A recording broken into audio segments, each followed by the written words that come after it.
Wanted to share with you a real foundational exercise that I have all my goaltenders do. It's called a Swiss ball groin buster.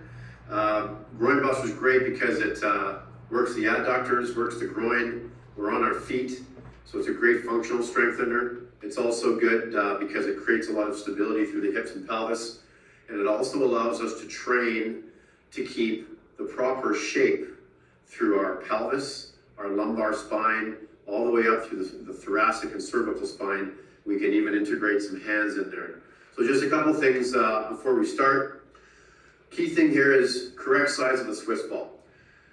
We want to make sure the Swiss ball is of the height where when I'm kneeling on it, it's not too high. So if the Swiss ball for me was a bit higher, my knee would be sort of unnaturally almost abducted up, okay? So the mechanics of my hip wouldn't be proper. If it's way too small, you're going to be very unequal and the pelvis isn't going to sit right. So if it was, if I was down here, the pelvis would be kind of off kilter a little bit. So for me, it's basically, I'm kneeling on the ball, and the height of the ball allows me to basically keep good neutral hips, okay? So the hips are in line, not too high or not too low.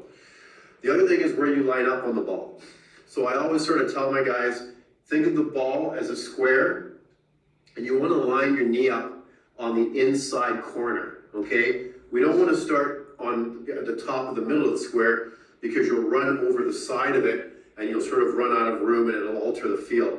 So you basically want to kneel on the inside corner, all right? So proper size, proper placement, all right? Now, the key here too is you want to be able to get comfortable with just standing, kneeling on the ball, and feeling a very symmetrical weight distribution. So we want to be heavy on this knee. We don't want to be leaning over to sort of on our more stable leg, and because then you end up kind of going out like this. We want to feel really strong and anchored in the ball, all right? So that's sort of how we're going to initiate this movement. Now I'll do a few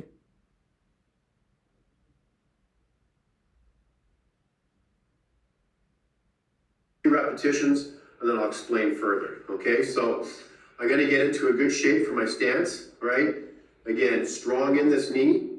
I'm gonna go into abduction or opening the groin up, okay? I'm moving with the inside leg. So my body, my torso moves over the leg and back with it, okay? Initially, you might find sort of more of a propensity to want to try to stay on the standing leg. So an error that I see is when guys will start to abduct the ball, they'll kind of stay with the more stable leg. That defeats the purpose. That's going to give us incorrect biomechanics, and we're also not going to get the proper strengthening pattern that we want. So we stay with the working leg, we stay over top of it. The only movement is through the adductors. We're not trying to correct with the shoulders or arms, just staying over top. Okay, so make sure, obviously, we're going to do this exercise after you've done a good warm-up. We're going to go through and we're going to try to find a few more degrees of range with every repetition. So we're not trying to rush it out there, okay?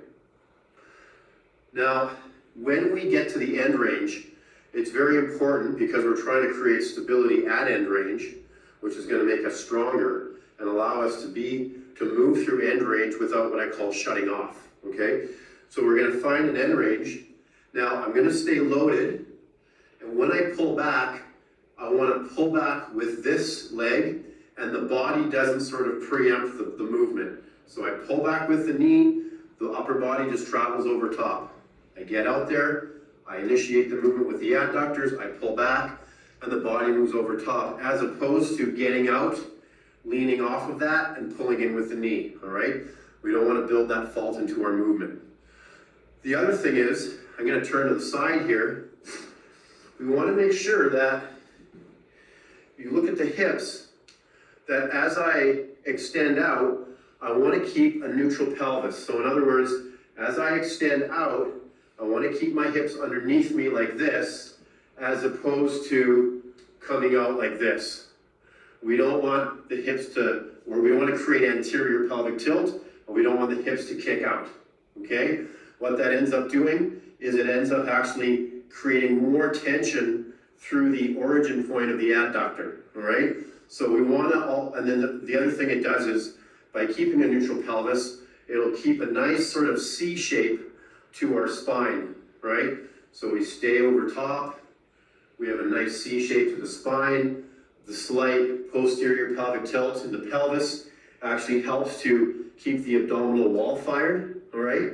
And that abdominal wall will create a column that our upper body can sit on. So everything's more stable, all right? So that's sort of what we want to see from the side view as opposed to sitting back on the heel, okay?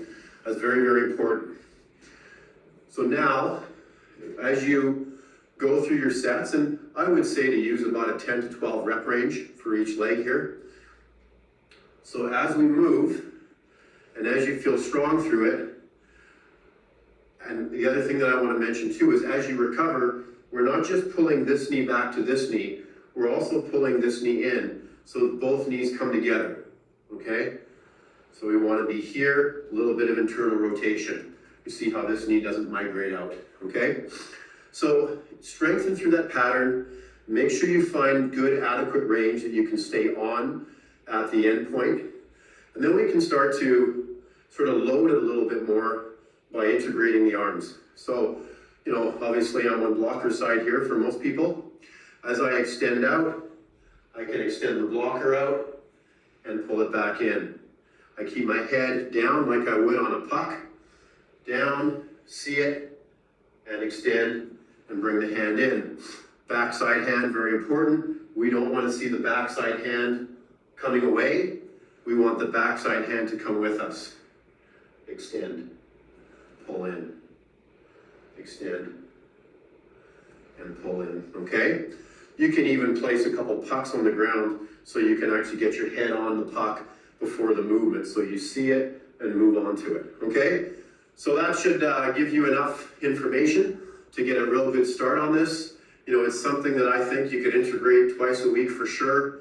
2 to 3 sets of 10 to 12 repetitions. And again, make sure you go through your steps. Have good balance and good form. Then start to work on increasing your range of motion by keeping all the spinal and pelvic mechanics right. Work through that for a number of times until you feel strong. And then once you feel strong with good range, then integrate the head and the arms, and that'll sort of give you that full package. Go ahead and enjoy that.